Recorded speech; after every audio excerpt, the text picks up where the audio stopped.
Bismillahirrahmanirrahim. Alhamdulillah wadi masih diberi nikmat. Mugi-mugi saged ngaji istiqomah manfaat barokah fid dini wad dunya wal akhirah. Bismillahirrahmanirrahim. Qauluhu faslun utawi kikono fasal suci. Nah, ini membahas tentang syarat-syarat salat, yaitu bersuci dari najis. Nah, nanti bagaimana caranya menghilangkan najis, dan najisnya najis hukmiyah atau najis yang bagaimana. Nah, nanti akan dibahas. Qalu wa min syuruti sholati. Wa min syuruti sholati lan iku tetep setengah saking pira-pira syarate salat at-thaharatu utawi bersuci. Oleh toharo bersuci anin najasati saking najis. Ning di fil badani ing dalem badan wasaubilan pakaian wal maganilan panggonan wal mahmulilan perkara kang den enggo lahu kedue wong. Jadi syarate salat itu tidak hanya suci dari hadas, tapi juga suci dari najis. Najis yang ada di badan, najis yang ada di pakaian, di tempat sholat, atau perkara yang dibawa. Pokoknya harus suci. Nah, itu syaratnya sholat. Lah ini ana najise bagaimana? Fa in laqahu mongko lamun ketemu hu ing man apa najisun apa najis. Ketika memang dia sholat terkena najis, aula kok uta ketemu sapa man apa najis ngono. Aula kok uta ketemu apa najis siyabau ing pakaiane, siyabau ing pira-pira pakaiane man. Au mahmulahu utawa perkara kang dienggo man. Jadi ketika nantinya kok pakaiane atau badannya atau lain-lain sing dia gunakan untuk sholat ini mau pakaian-pakaian atau apalah sing dipakai untuk sholat ternyata terkena najis, batolat maka mongko batal apa sholat apa sholate man, sholate wong ki mau. Jadi misalkan sholat ternyata pakaian itu terkena najis, kotoran, cecak misalkan, itu batal sholate. Atau misalkan tempat sholate, jadi pakaiane atau tempat sholate, terus ketika sholat itu dia menyentuh najis ki mau ning tempat sholat itu, wah masalah ki mau. Makanya ketika sholat itu pakaiannya harus suci, badannya harus suci, tempat sholatnya harus suci. Nah ini penting di situ. Dan misalkan tempat sholat iki mau kok ada najis sedikit tapi tidak terkena orang yang sholatku nggak masalah. Misalkan ada najis, terus kita tutupi sajadah, najisnya kering, kita tutupi sajadah terus kita sholat, itu nggak masalah, aman. Illa ayyul kiyahu kejaba yen to buang sapa wong hu ing najis halan ing dalem saknalika. Kecuali ketika dia membuang najis itu seketika. Misalkan dia sholat terus terkena kotoran cecak kering ya, nemplok neng tangane, terus dia buang seketika,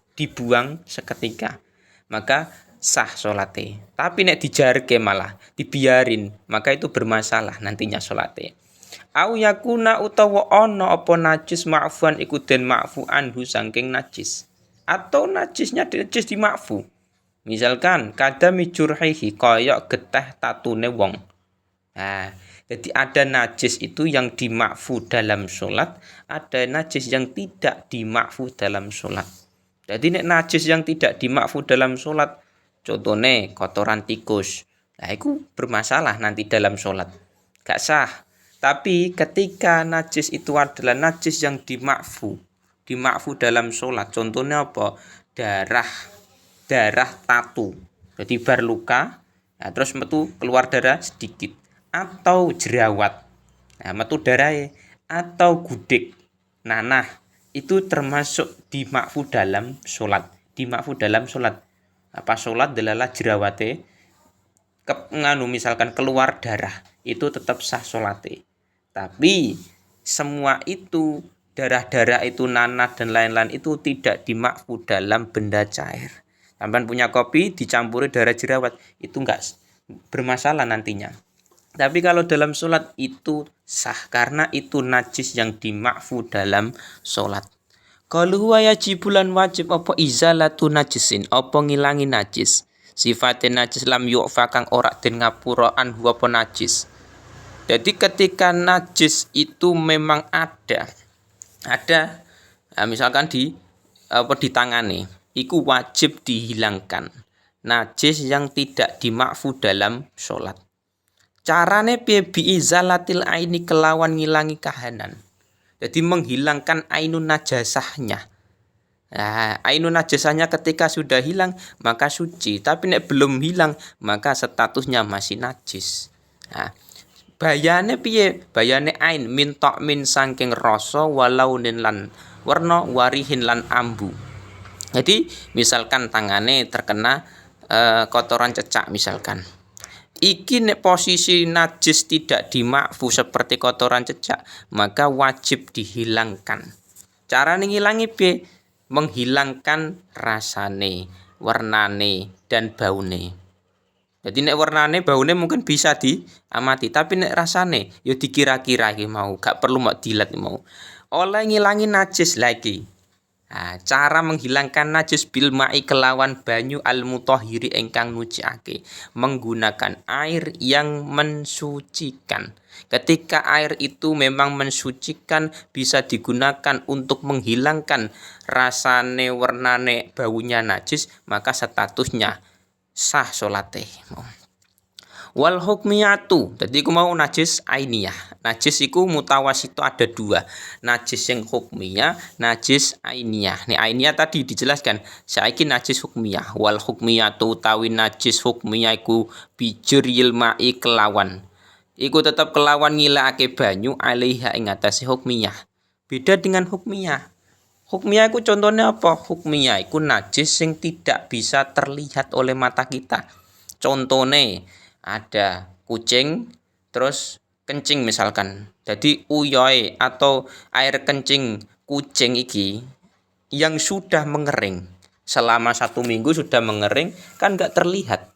Nah, tetapi kita yakin bahwa itu memang pernah dikencingi, pernah terkena najis dari kucing ki mau.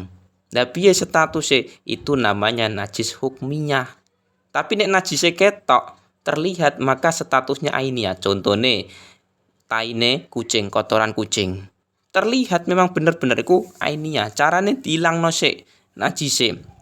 Nah, lagi dibasuh menggunakan air. Tapi nek hukmiyah, ya gak ono bentuke najis langsung dibasuh dengan air gak masalah iki mau.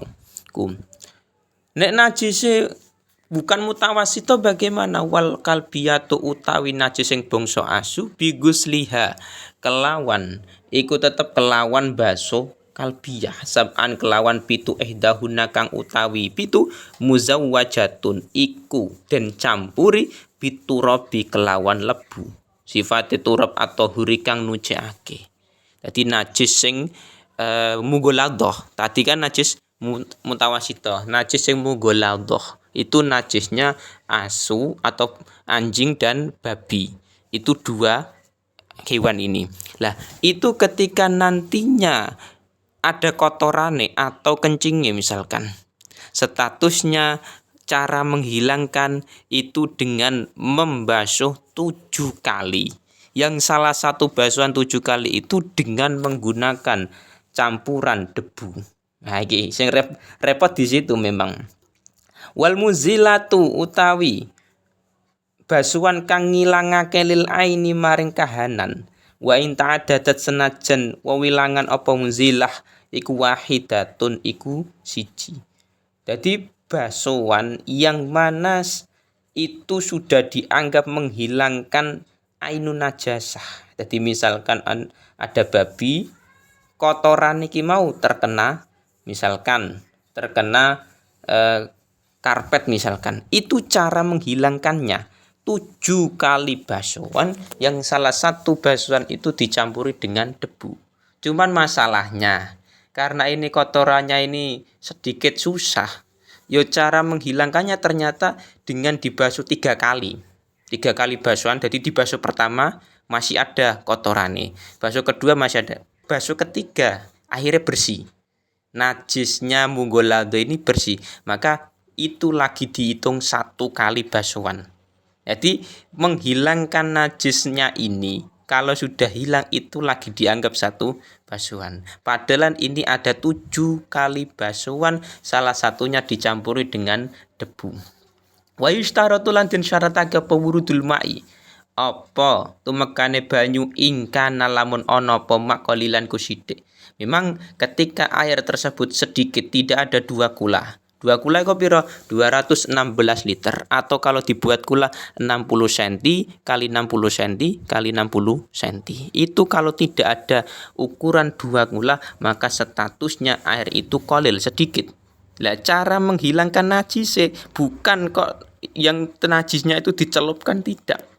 Tapi air yang kita siramkan ke tempat najis tersebut. Misalkan karpetnya kena najis, maka airnya yang kita alirkan ke tempat najis itu, bukan karpetnya yang kita celupkan ke ember sing tidak ada 2 kula iki. Nah, tapi nek airnya ada 2 kula, misalkan ukurannya kula 1 meter kali 1 meter kali 1 meter. Ya, sudah melebihi 216 liter, maka nggak masalah mau. Jadi cara menghilangkan najis tergantung statusnya najis mughalladhah, najisnya anjing dan babi, atau najis mutawasito. Mutawasito pun apakah termasuk ainiyah atau hukmiyah. Dan kok dalam kitab redaksi kitab lain itu ditambahi 1, yaitu najis mukhafafah. Cuman di sini tidak disebutkan gimau. Tapi ketika di masyarakat kita, ketika ada najis misalkan kotoran cecak menempel pada keramik masjid atau keramik rumah, itu biasanya kan tidak digebyur atau disiram menggunakan air, tidak, tapi itu dipel. Nah, ini masalahnya di situ. Cara mazhab Syafi'i menghilangkan najis, apalagi najis ainiyah, itu dengan cara dibasuh menggunakan air.